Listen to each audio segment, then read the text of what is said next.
It's been a long time. I'm gonna stop. It's been a long time. Yeah, come on. Take this from me. Yeah. Hey, yo, it's my life, my time, my rights, my rhymes, my grind, my struggle, hustle, sweat in my blood too. A predator smells fear, and I smell a lot. My competitors fled scared, cause they smelled I was hot. I want it all. Excess, the sex, much success, stress sucks. I want it all, no less. So come on.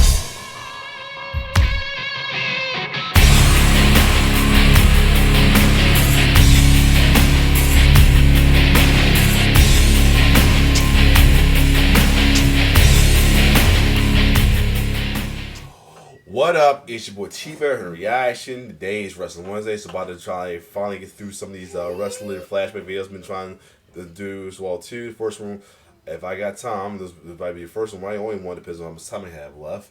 This is 10 insane crowds that didn't let the wrestler speak. 9 times out of 10, the crowd would not let her speak. Whether it is not 9 times out of 10, they won't let them speak. Whether they're heels, they're getting booed out of the building, or rare time my face get booed, or there are faces who are getting a well-deserved world welcome before the wrestlers speak as well too. Most recent, the heels that have been getting booed out of the building, of course, is Big Dominic Mysterio, as well as the Boo Day, aka New Day, as well too. And like I said, when he's a face at the time, Roman, the day after he the Raw after he defeated Undertaker, he got booed out of the building, and let mind he was the babyface, and a lot of people like that's what time when Vince should have turned him heel. And but there's time where like I said, where babyfaces get overrun was this Rock all the time before he said his speech. Cody Rhodes as of recently as well too. Most recent Jey Uso, and you know controversially he's the biggest piece of crap out right now, but during his time as one of the beloved wrestlers at the time, Hulk Hogan has some moments as well too. So other than that, without further ado, let's check out 10 insane crowds that didn't let wrestlers speak. Let's get it. 1, 2, is this on? There's nothing like a raw ovation of a wrestling crowd. Yup.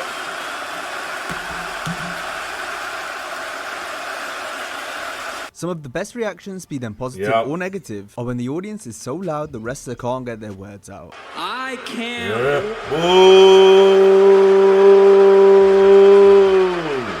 Sometimes I just give up on the promos because I can't I can't just sit there and for 2 minutes and try and talk when I'm not.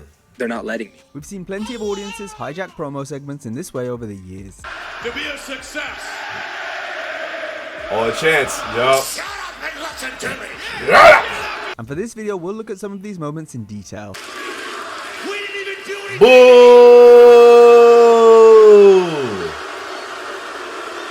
From the UK to the US, all the way to Europe and Canada. Let me remind you. Cody Rhodes. Who won't shut up? Yup. Today, we highlight 10 more insane crowds that didn't let wrestlers speak. Hulk Hogan has experienced night and day reactions when it comes to crowds making so much noise he can't cut his promo. Many people were never going to look at Hogan the same again after his race scandal. A poor attempt at an apology. And it's exactly what that was. It was a glitch. It was a huge mistake. Hold on a second. He said 10 more. There's been 10 crowds. Let me see. Didn't let wrestlers speak. It's been more than one of these. Oh, a while back. Okay, they did this like a year ago. Oh, okay. They did this a year ago with Bailey and all that. All right. I still watch this one, girl. It's not a big deal. Anyway, let's keep going. The worst thing I've ever said. This resulted in him being booed into oblivion on night 2 of WrestleMania 30. So this is for the Hogan. It's not past Hogan. So yep. 7 in his hometown of Tampa, Florida. Brothers, and welcome to WrestleMania Sunday. Yup, folks are over Hulk Hogan BS. It's been enough's enough. And then most recently with the Trump support and all that, they really not feeling no more. So yeah, all that. We get it. He made WWE what they are and all that. He was the man that told us the ER vibe and Sarah prayers and everything, but at the same time, later down the line, we found out what his true color was behind the scenes outside wrestling, and because of that, we see through the facade he had, and so now we in the era where the truth comes out era. Unfortunately, this is last year this past 2024 was the year of the truth. So there's that. So not that nobody can put on a fake facade no more as much they can though. That's probably why we in bizarre with these wrestling fans, but cheering the heels and building the faces at times. But that's another story. Monday Night Raw's debut of Netflix from January 6, 2025 was even worse for the Hulkster. But you, the fans, have been my greatest tag team partner because you guys have stuck with me through thick and thin, dude. Not anymore. Back in 2002, the public opinion of Hulk Hogan had so they're going to go back to where he was beloved. and soured. Despite returning as part of the heel NWO, fans just couldn't boo him, since they were so overjoyed to see him back in the World Wrestling Federation. There were two notable occasions in 2002 where the Hulkamaniacs just couldn't get enough of Hogan, including on the May 16th SmackDown in Montreal, Canada. Yeah, man.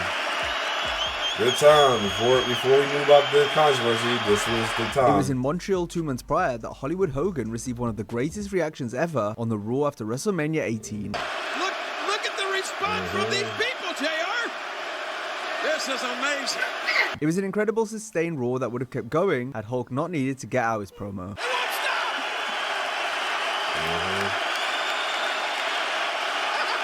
There were a host of memorable moments from Montreal on the Raw after Mania 18. Their rendition of the Hey Hey Hey Goodbye song hijacked Stephanie McMahon and Triple H's segment. The two had just agreed to a stipulation where Stephanie would leave the WWE if she lost in a match the next week. Yup. Like when she had the little high pitch annoying voice. But there was another chant directed at Steph she was more used to. Yup. The Goodbye song was heard again during Vince McMahon's promo with Ric Flair. That's because this was meant to be one of the chairman's last appearances on Raw for a while, as Vince would take over SmackDown while Flair ran the red brand.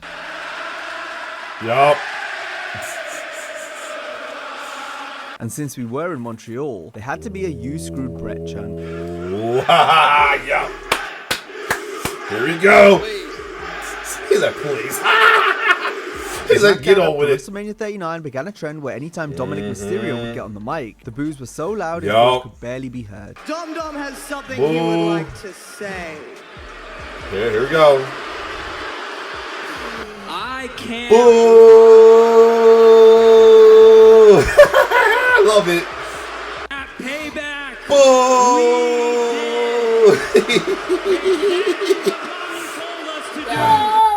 Yep, even my son said it.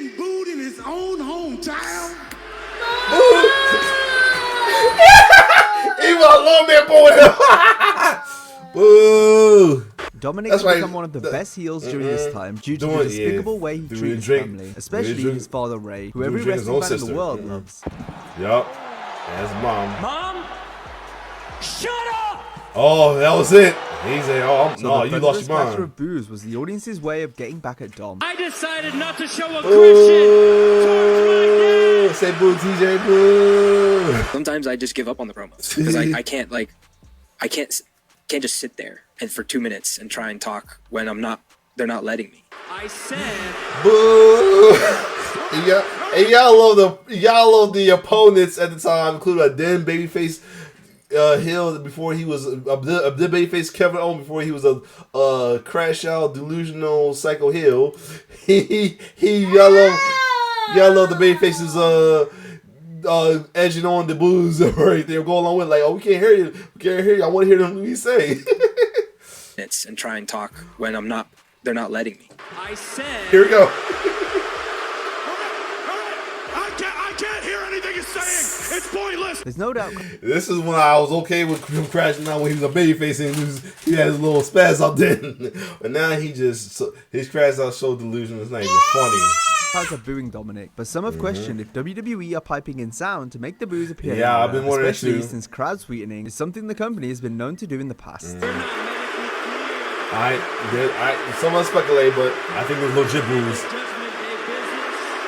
I I always thought they were pumping in that noise. I didn't realize how loud it actually was when you were out here. While Dominic was being booed out of arenas, Sami Zayn was leading the charge over on the babyface side. One of Zayn's best nights in front of a packed house was the SmackDown before Elimination Chamber 2023, ahead of his clash with Roman Reigns for the WWE Universal title. Both shows took place in Sami's hometown of Montreal. He was given a hero's welcome as he addressed the people.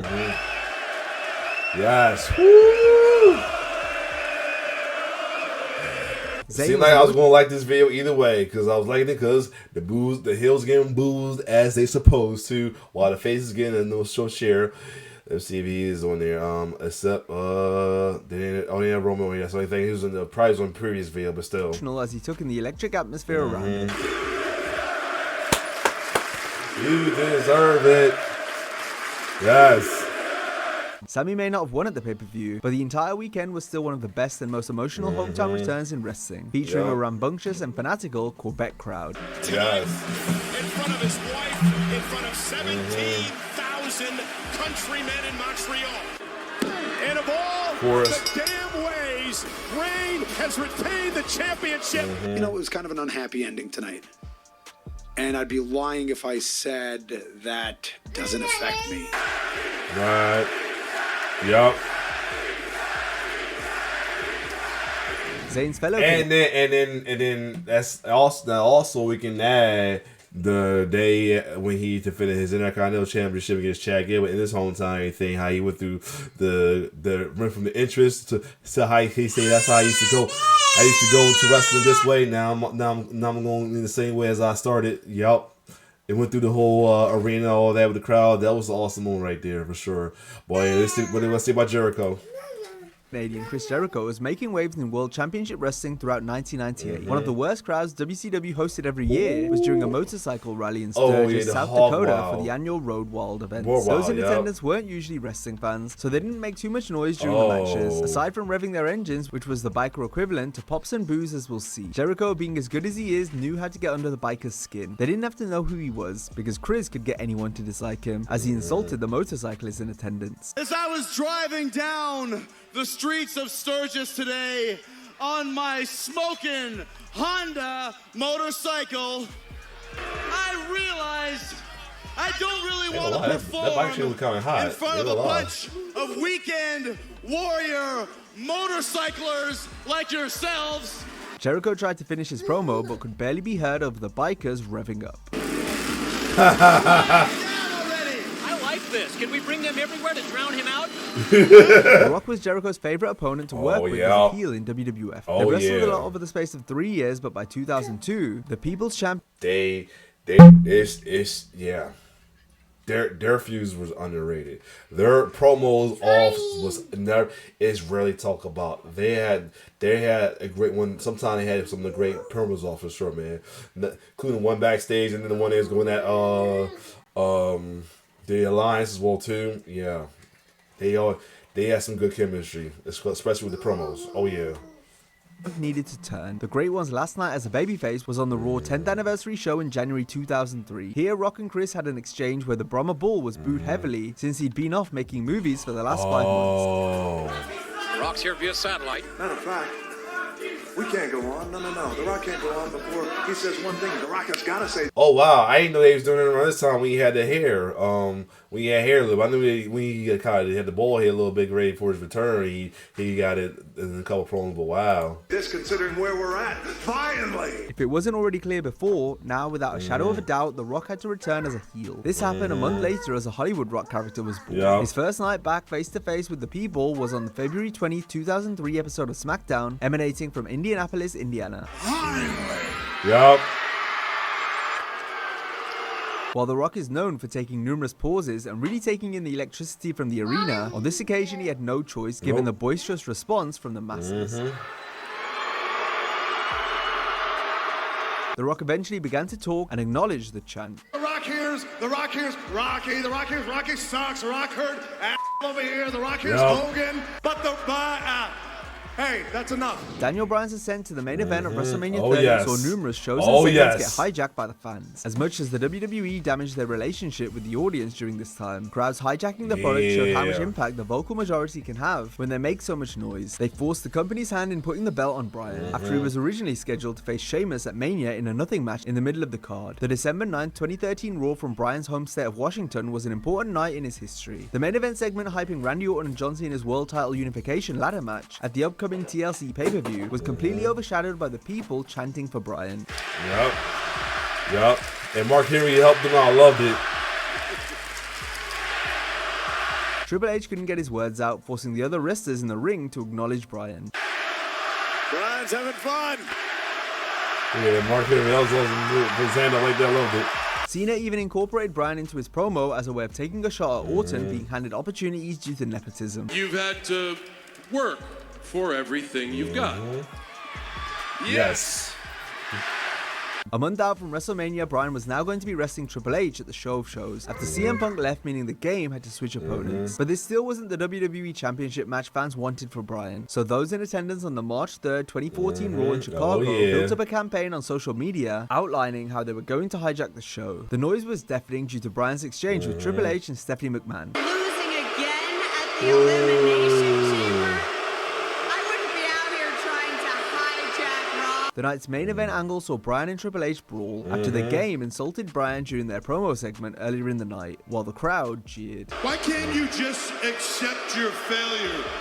Why can't you just accept your inadequacies? A few weeks later, it was announced that Bryan would wrestle 2 matches at WrestleMania 30, including in the main event for the title if he defeated Triple H first. Bryan got his big win at Mania and was given a hero's welcome the next night in New Orleans, Louisiana, in front of a rabid Raw After Mania crowd. Yes.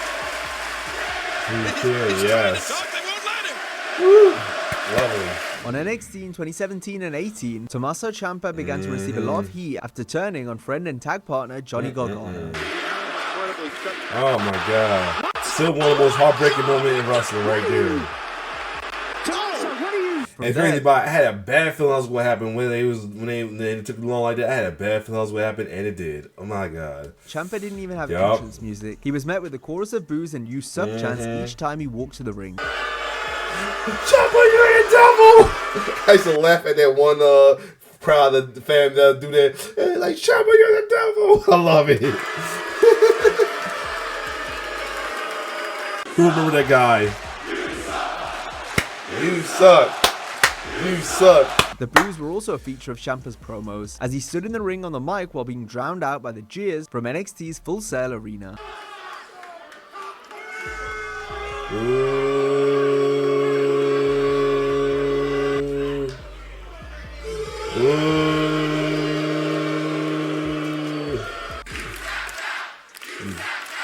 You tapped out. Oh yeah. Backlash 2024 was one of the most unforgettable live experiences in wrestling history. Leon France was sensational. For the whole weekend, WWE hosted them, including the May 3rd SmackDown.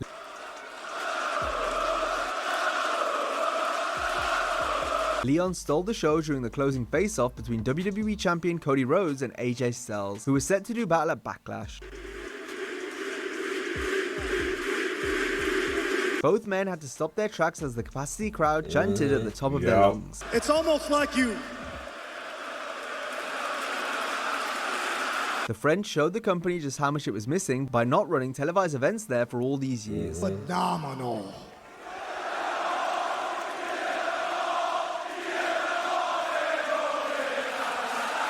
1 month later, it was a similar story for Rhodes and Styles before they squared off at Clash at the Castle in Scotland. On the go-home SmackDown, Glasgow were in high spirits ahead of the clash.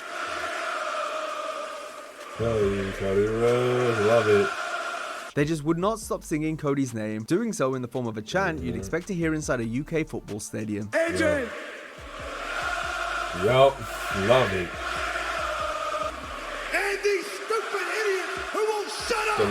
After years of success and fan adulation, the New Day was dealt a huge blow after losing Big E to a career-threatening neck injury in 2022. The group never really recovered after, so 2.5 years later, while celebrating 10 years together, Kofi Kingston and Xavier Woods turned heel in dramatic fashion by shutting away the injured E. Family!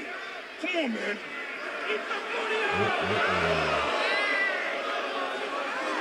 A seemingly unbreakable friendship and bond was destroyed. It was a brilliant angle that the fans could sink their teeth into. The next week, on the December 9, 2024 edition of Raw, Kingston and Woods were booed out of the building, unable to speak. After the 10 years of positivity that Woods and I have given you, you're going to tell me you're this man over one day? We came out here. The audience didn't want to hear what Kofi and Xavier had to say after their reprehensible, unforgivable act the previous week. The duo continued to experience similar reactions in the weeks that followed. Tonight was supposed to be a homecoming for me. Boom, Jason. I can't even talk to Jay. And we only have a short amount of time. I say looking like James Harden in that Prickle commercial now. We're going to need y'all to quiet down for just a little bit. You can do it. Now, if you enjoyed this video, be sure to check out our first installment of 10 insane. So I was back in the day, so they won last year, a year ago. So other than that, though, yep, that's how it is these crowds though. So yeah, so if you like my reaction to this though, like, share, subscribe to my YouTube channel. It's your boy T-Bear signing off. One love.